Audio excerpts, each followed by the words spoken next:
บายดีน้องเองมีชื่อว่าเคนอ้วนคุณพระไสอายุ20 ปีร่วงสูง172 เซนติเมตรน้ำหนัก60 กิโลมาจากแขวงบริคำไซปัจจุบันน้องเองศึกษาอยู่ที่มหาวิทยาลัยแห่งศาสตร์คณะอักษรศาสตร์สาขาภาษาจีนปี2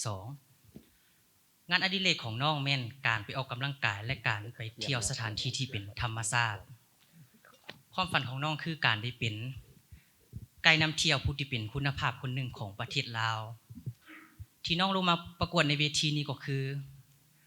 อยากเปิดโอกาสให้ตัวเองและเวทีนี้เป็นเวทีที่สร้างคนให้เป็นคนที่มีคุณค่าและสิ่งสำคัญที่สุดก็คือการได้มาเป็นแรงบันดาลใจให้กับทุกคนโดยเฉพาะแล้วคนที่มาจากชนบทเช่นกันกับน้อง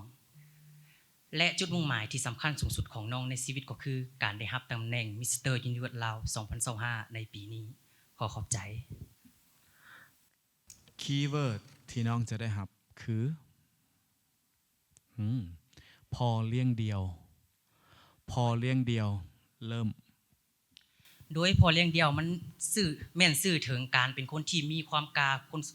เป็นคนที่มีความรู้ความสามารถและเป็นบุคคลที่มีเสียสละต่อกับทุกคนคำว่าพ่อเป็นสิ่งที่เป็นบุคคลที่ยิ่งใหญ่เสมอเป็นบุคคลที่มีจิตใจอันกว้างขวางและสามารถเข้มแข็งจนสามารถเลี้ยงลูกคนหนึ่งได้ในปัจจุบันนี้น้องได้สังเกตเห็นบุคคลจำนวนหลายที่เป็นพ่อเลี้ยงเดียวที่กระเจ้าสามารถเลี้ยงลูกสามารถเป็นคนที่มีคุณภาพและสามารถตอบโจทย์กับสังคมเป็นคนที่สามารถบึงแย่งตัวเองสามารถบึงแย่งคนรอบข้างและเป็นคนที่มีคุณประโยชน์ต่อสังคมแต่ยัง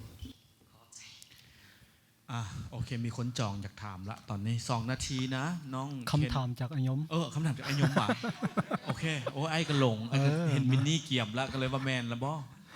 ลืมอัยมอยู่นี่โอเคคำถามของไอ้ก็มีอยู่ว่าการมาประกวดครั้งนี้น้องเคนมาเป็นผู้เอาหรือมาเป็นผู้ให้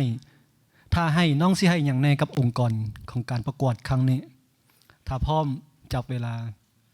โดยการมาประกวดครั้งนี้คือน้องจะมาเป็นผู้ให้โดยให้ประสบการณ์และให้ความรู้ความคิดต่างๆต่อกับผู้ที่เบิ่งมาที่น้องเอง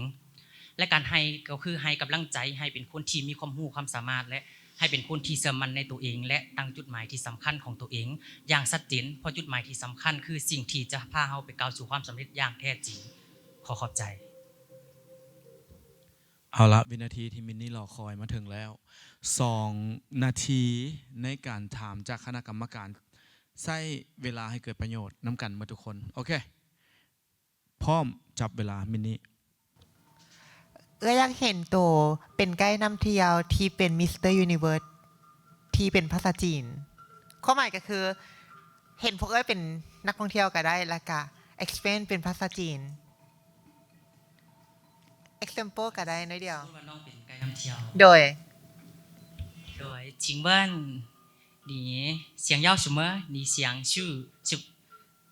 在哪旅行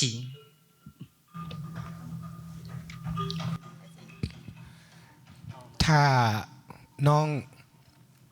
ต้องเฮ็ดในสิ่งที่น้องบ่มักนะเพื่อเป็นมิสเตอร์ยูนิเวิร์สตลอดเวลาที่น้องดำรงตำแหน่งอยู่แต่น้องต้องเฮ็ดในสิ่งที่น้องบ่มักเลยแต่ละมื้อต้องไปเดินแบบต้องไปโชว์แฟชั่นน้องจะยอมเฮ็ดในสิ่งนี้บ่โดยถ้าเป็นกฎของเวทีตำแหน่งมิสเตอร์ยูนิเวิร์สน้องจะเฮ็ดเพราะการปรับตัวสำคัญที่สุดเราต้องรู้จักการปรับตัวเข้ากับสังคมใหม่ๆเราจะอยู่จุดเดิมบ่ได้ฉะนั้นเลยเราต้องปรับตัวก่อนจะไปปรับตัวเปิดตัวให้ไอ้เบิ่งนะแกเสื้อ